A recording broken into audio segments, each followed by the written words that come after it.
وەکو بازاری قاس ئیساگانە قاس شلوی 12,000 چوار نەوعمانەیە مارسمان هەیە ئەوە گرانترە جوتی بە 3 وەرەقە 4 وەرەقە شامی هەمان کات قازی بولغاری خەڵک بە شیلۆ نایکرد لەبەرەوەی گۆشتەکەی وشکە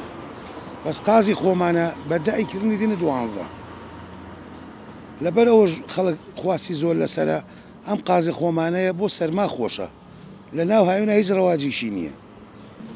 خەڵک خەزنێکە بۆی بێتە 12,000 بە شیلۆ بە 12 فرۆشێت تەبعاً لە بازارش گرانە بێ دوای ئەبێتە 13 بە 13 بیفرۆشی کۆمەڵێ خەڵکی ئەیناسی خەزنی کردووە زیاد لە 1000 قازی هەیە 2000 قاز 3000 قاز بەس من هەموو هین دەشتا ڕۆمەی هێنم هین قەرە سالمە هین حەویجەیە هین شوانە هین شێخ زێنینە هەموو لایەکەێنین بەڵێ هین شوان لەس بەروی ئاو پاکە خوا لە جێ گوزەرانەکە پاک و پوختەیە ئەوە نییە لە پیساوی بێ یان عەلەفی دیتێ یعنی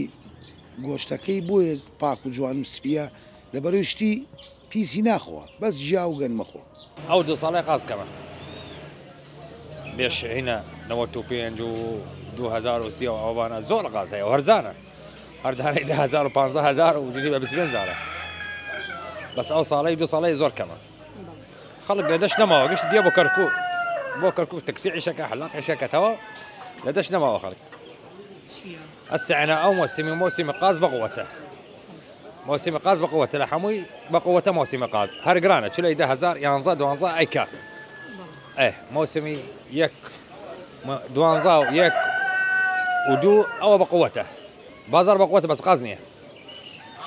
بازار بقوته بەس قاز نییە ئەشیاکەی نییە نازانم لەملاولا هەیە بەس نییە قازکەوە قاز زۆر دیە لە حاویجەیە دووز داقوق ئەطراف کەرکووک لە بەقاش دیە بەس کەمە هەسا هەرشەمە هەر دوکانەکەی 50 100 دانەی 150 دانە هەیە جەمعە و شەمە هەیە هەر دوکانەکەی 100 150 قاز هەیە بە یەک ڕۆژ ڕوا